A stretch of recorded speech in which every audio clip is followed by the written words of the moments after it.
That was the single by Chad Frey on A.V.A. Live Radio. Please welcome him to the broadcast. Hi, Chad. How are you? Pretty good. Thanks for having me. Well, it's good to have you here. Tell me a little bit about yourself. Where are you coming from? I'm from Doylestown, Ohio. Yeah, I've got some Ohio people today, huh? It's pretty neat. Yeah. What's it like in Ohio the, right now? Is it cold there, or is the weather breaking? Right now it's sunny. It's colder at nights. It is. Yeah. Yeah. You get snow. I'll bet. Do you stay inside and produce more music in the wintertime? Not right now, actually. Really? I think when I started doing a project is always around, I think, mostly spring or summer. Yeah. Around there. Oh, interesting. So it doesn't, see, I would think that in the wintertime when it's really cold, I would produce more music because it would be like I'd be inside so much more. But I'm in Florida, so it's, I'm always here. It's always warm. We just don't even have a winter anymore. I was talking to somebody the other day, and they were saying, do you remember like 6 years ago when we actually had some cold weather in December? And I'm like, yeah, I remember that. That was a long time ago. Well, there's like nothing now. I think, it's just, that's it. It's just blooming all the time. How long have you been producing your own music? I would say about 13 years. What made you start?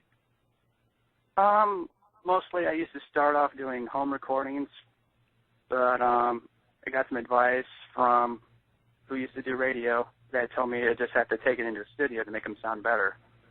Yeah. Yeah, it's difficult, You have to develop an ear for it, and you have to have a passion for production because it's very time-consuming. Listening to any of the music artists who are dealing with, the Pro Tools and Logic and getting all of these different plugins and programs and stuff together, you can easily burn years on just the production side, just kind of making your vision come to life. But then again, if you put it in the hands of a studio, it's not always going to be 100% that they're going to get your vision. It depends on the person. Yeah. That can be the drawback. Have you ever felt that creating music is something that you want to do forever? Is it something that's in your cards forever, like enough where you would want to learn production? I like to, though, but kind of it's like between, like every time when I make a record, though, my main goal was just trying to get it done about less than a year. Oh, yeah. Well, that's tricky. It can be, that's a lot of work. So luckily, I pretty much get that accomplished under 1 year. What's your typical process to move it forward in 12 months? Do you have 12 songs, and do you try to attack one a month, or how do you get it to actually happen in a year from start to finish? Mostly just whatever I had at that time. If I had, like say 5 or 6 songs, I just take it to the studio, record them, and those won't be accomplished recording under 2 hours. I would have to listen to it, making sure the lyrics fit perfect, and if it doesn't, I have to use it for something else. Yeah. Well, so that you typically keep like an inventory of things to choose from? If the song fits right with the lyrics, that would be a keeper. Yeah. Do you have a lot of songs that you haven't made yet? There is some, though, but nothing's 100% right now. Do you write every day? Not every day, just once in a while. If it's something really good popped in my head at the moment, then I'll just sit down and write whatever I can. Chad, what typically inspires you Like, is it listening to somebody else? Do you have, like, people that you love to listen to all the time that you really get inspired by? Like who? I would say about bands like Nirvana, there's Metallica, Green Jelly. I love Nirvana. They're awesome. Michael Jackson. Michael Jackson. Interesting. Cool. I like that. He was, he didn't know how to read music. He used to go into the studio, and I saw this on an interview once. He used to like sing the beats and just kind of, like even pound on tables and play them for people. And his producer would just like get his ideas right from there. That's how he was very, very involved in the production, but he actually wasn't formally trained. I think it's really interesting. One of our all-time icons. It's just not about reading the music, is it? No. It's mostly I just write the lyrics and just find somebody who has great background music for it and see if I can use it. Mostly I had 2 different bands I worked with before, but never officially wanted to do a live show. So they were just there for the sessions, and that was it. Do you think there'll be a live show in your future? That's going to be pretty tough because I've been trying to find somebody to do that for the last couple of years, but no one is stepping up.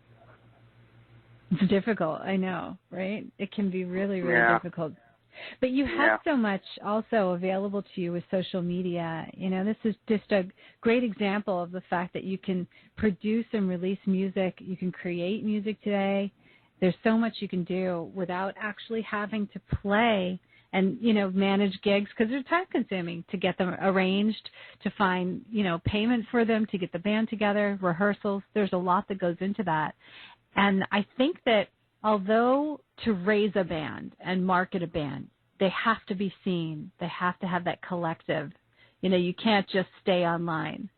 I still think that there's a point in time for everything, and you only have so many hours in the day. So sometimes when you don't have a band together and you're not at that step, then it's just great to work the media side and be able to raise the interest. Because at the end of the day, you don't want to have a band and no listeners. You want to have listeners and then a band. You know what I mean? Yeah.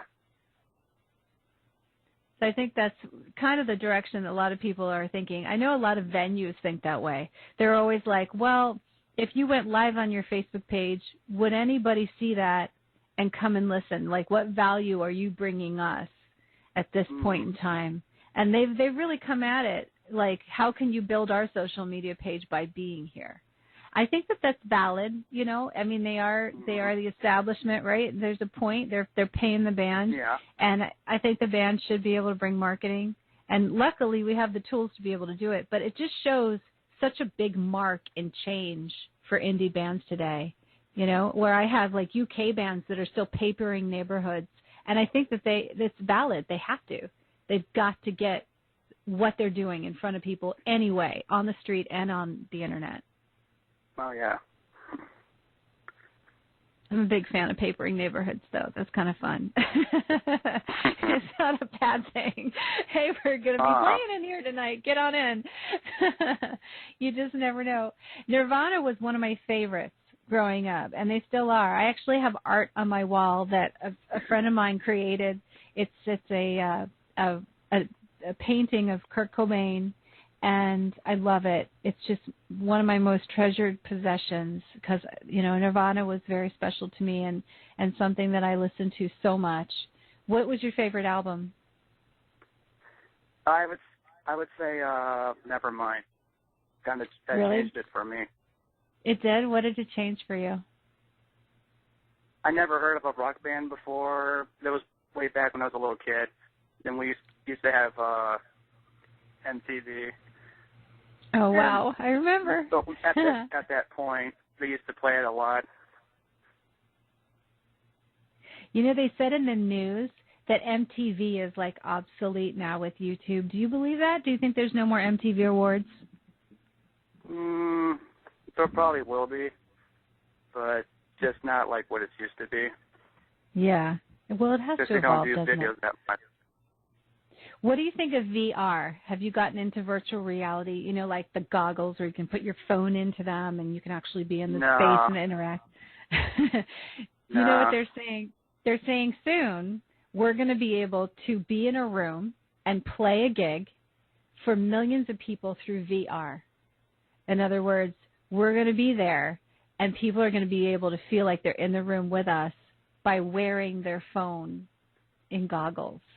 And one day it'll be through like contact lenses or just looking at the air like in the sci-fi movies, and the band will be like sitting in your living room playing 360 degrees.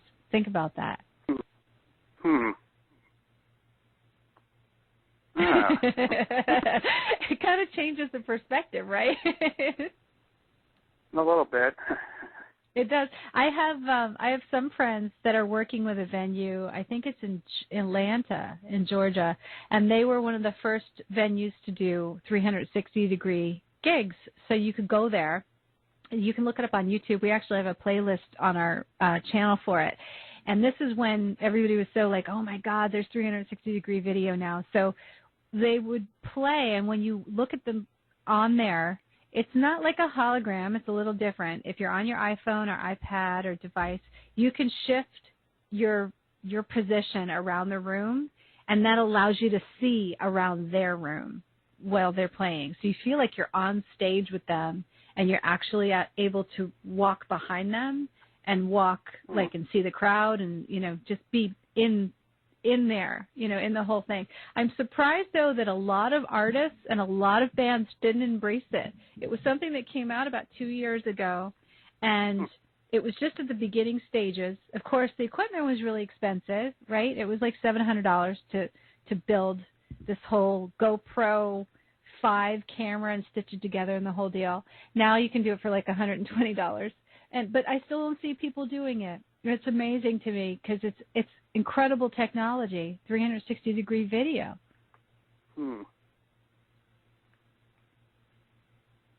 Kind of interesting, though. Can you imagine seeing Nirvana play at 360 degrees?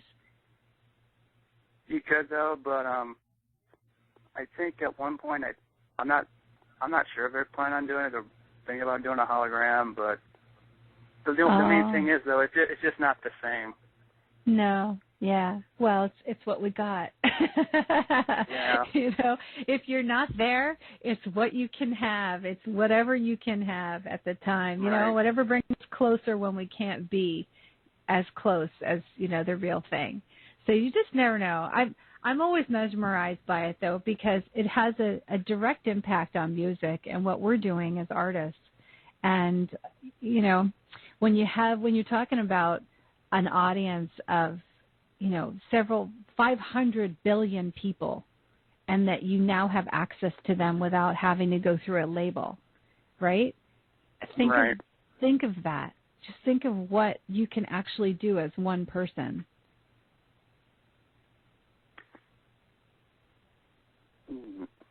It certainly changes the perspective.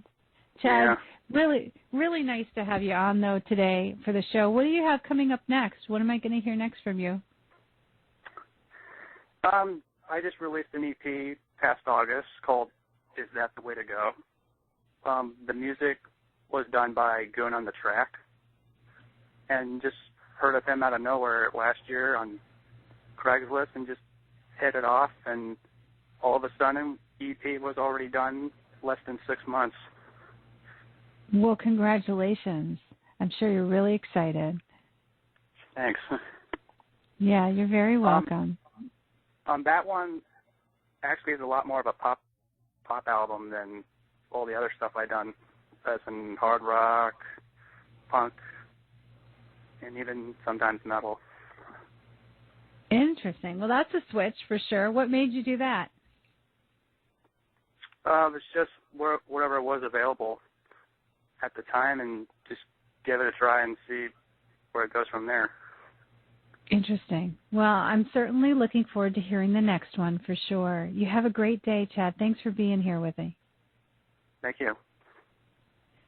That was Chad Frey on A.V.A. Live Radio. His new single, The Single, is available for you on Spotify. If you want to go follow him, as well as the rest of the artists that you heard on the show, their available links are at avaliveradio.com. So you certainly want to go over there and check them out because there's more Q&As.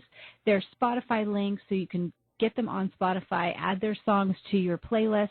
We certainly have them added to ours over at A.V.A. Live Radio on Spotify.